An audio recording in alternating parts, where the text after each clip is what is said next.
Shah Iran हर दूसरे माह पाकिस्तान का दौरा करते थे और पाकिस्तान की तरक्की को हैरत से देखते थे। फलस्तीन के लिए पहली आलमी आवाज भी हमने उठाई थी।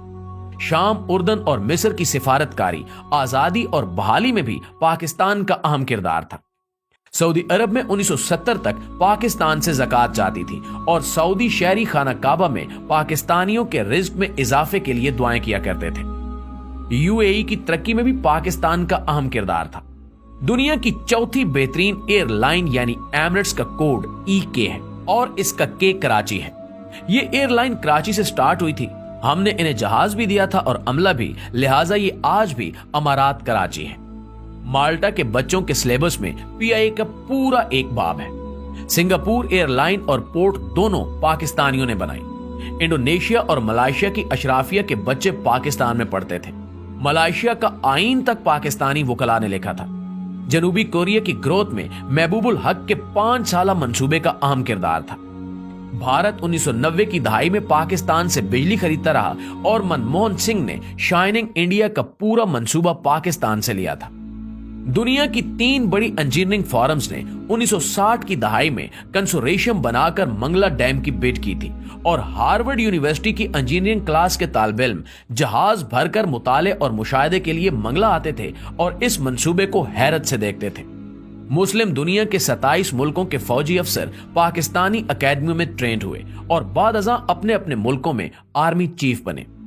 यूएई की फरमारवा जैद बिन सुल्तान अल नहान 1970 की दहाई तक पाकिस्तान के दौरे पर आते थे तो इनका इस्तकबाल कमिश्नर रावलपिंडी करता था। हमारे वजीर भी एयरपोर्ट नहीं जाते थे और सबसे बढ़कर 1961 में जब अयूब खान अमेरिका के दौरे पर गए तो पूरी अमेरिकी काबीना ने सदर जॉन F कैनेडी समेत एयरपोर्ट पर उनका इस्तकबाल किया और सदर अयूब खान एयरपोर्ट से व्हाइट हाउस खुली गाड़ी में गए और सड़क के दोनों साइडों पर अमेरिकी अवाम फूल लेकर खड़े थे और पाकिस्तान जिंदाबाद और वेलकम वेलकम के नारे लगा रहे थे। नाज़रीन गिरामी, पाकिस्तान ने एक दौर ऐसा भी देखा है जब दुनिया हैरत से इसकी तरफ देखती थी और ये जर्मनी और जापान जैसे मुल्कों को कर्जे और इमदाद देता था। लेकिन फिर इस मुल्क पर एक ऐसा दौर आया जिसमें हम $1 अरब के लिए दुनिया के दरवाजे पर भिखारी बनकर बैठे हैं और दुनिया हमें गरूर और नफरत से देख रही है। एक वक्त था जब हम वीजे के बगैर पूरी दुनिया में सफर करते थे और एक वक्त अब है जब हमें अफगानिस्तान के वीजे के लिए भी कतारों में खड़ा होना पड़ता है। ऐसा क्यों हुआ? क्या कभी हमने सोचने की जहमत की है? हमें मानना पड़ेगा कि हमने बड़ी मेहनत और जदोजहद से इस मुल्क को तबाह बर्बाद करके रख दिया है। मगर सवाल फिर भी वही है कि क्या हमारे पास वापसी की कोई गुंजाइश है? तो जी हां, अभी भी वक्त हाथ से नहीं निकला।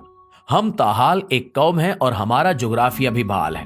लिहाजा हम आज अगर नींद से जाग उठे, हम आज अपने हाल पर रहम करें तो हम 10 से 20 वर्षों में दोबारा उस लेवल पर आ सकते हैं जिस पर हम दूसरे मुल्कों को इमदाद और कर्जे दें। लेकिन इसके लिए हमें चंद बड़े फैसले करना होंगे। कोई भी सियासतदान 2 या हद 3 से ज्यादा मुद्दत तक वजीर आजम ना रह सके और मुल्क को बिजनेस फ्रेंडली बनाया जाए। कोई भी शहरी या गैर मुल्की मुल्क में कंपनी खोल सके और कारोबार कर सके और हुकूमत उसे 5 साल तक टैक्स की रियायत दे। हम फौरी तौर पर आबादी कंट्रोल करें और 30 साल की उम्र तक तमाम लोगों को हुनरमंद भी बनाएं।